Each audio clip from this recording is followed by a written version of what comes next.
So with social media, we're all aware of the violence that goes on. But what you may not know is there are little things that you can do to make a difference in your community. Those of you who know me know I do a lot of work in the community around domestic violence, teen dating violence, and mentoring in hopes to reduce violence in our community. Now, this week I'm in Atlanta for a training provided by the Office of Violence Against Women, as well as Men Can Stop Rape. And I had the privilege to interview Neil Irvin, who is the executive director of Men Can Stop Rape.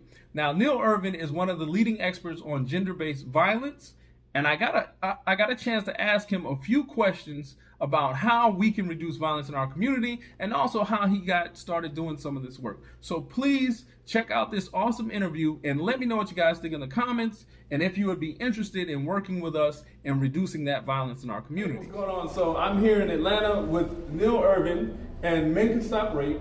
And so I wanted to ask him some questions, obviously, for our youth about the work you've been doing. So you've been working and preventing violence for over 25 years in this industry. Can you talk a little bit about that and how you got started? Yeah, most of my work has been focused on young people. I started as a camp counselor and a youth sports coach. It never felt like work to me. I always enjoyed doing that work. I've always felt like I was learning so much from the young people in a very sincere way, and it really matched my experience as a child. I said to you earlier, I was parented.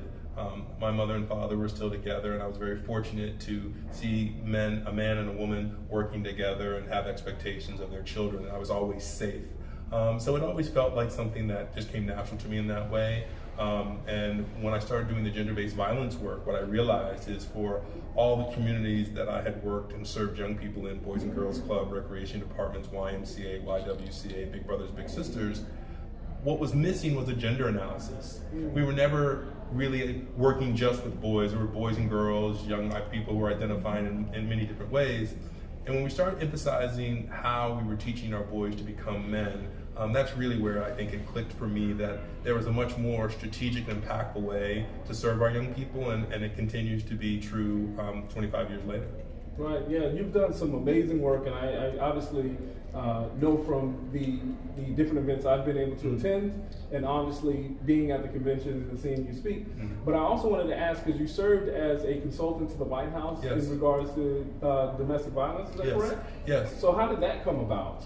So as you said, Men Can Stop Rape, we are in our 23rd year as an organization, and we serve urban, rural, and suburban communities all across the country. We've created public education campaigns for the Department of Defense. We provide technical assistance for the Department of Justice.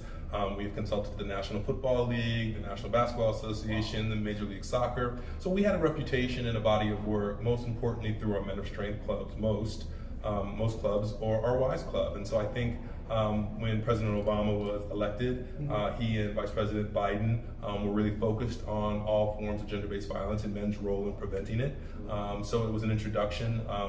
They were introduced to our work and asked us to continue supporting not only the work we do for the Department of Justice, but for the White House Commission on Ending Violence Against Women and Girls. So that allowed us to do some really amazing work both domestically and internationally, and continue to allow us to innovate with other leaders around the country and around the world. Yeah, that's absolutely amazing. Like I said, the work you do is amazing, and the work the organization does. I'm a huge fan, but also learning so much. And so I'm coming from the standpoint of an independent artist in South Florida. And I would ask you, from an artist standpoint, what advice would you give me when creating to keep in mind as I'm putting out music for the community? Yeah, what I love about the arts and its ability to tell a story and to tell talk about social emotional learning, art moves you.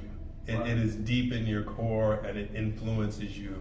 And so for your music being so positive, looking for ways to tell stories and inspire and lift up and role model, we know is both food for the soul, but also strategically skill building for young people to hear a message from a man who is an artist, who is a creative, who's promoting these kinds of values that we think are right in line with healthy masculinity. Again, we believe men can be strong without being violent. And that doesn't mean that we can't speak about some of the horrible or challenging things that go on in society, but that there should be a solution to the violence, and there should be a way through difficult moments, that the resiliency that we are sometimes challenged or faced with in life we think is important. And so for any artist who is doing that kind of music, you could look at Common, you could look at Maimouna Youssef,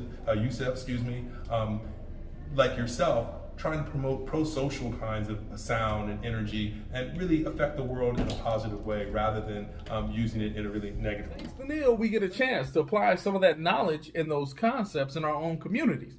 So once again, if you liked this interview or you thought some of that information was valuable, I will actually place some links below to Men Can Stop Rape, as well as AVDA, which is Aid to Victims of Domestic Abuse, and the Florida Coalition Against Domestic Violence. Thank you so much, and we would love to have your help in reducing violence in our communities.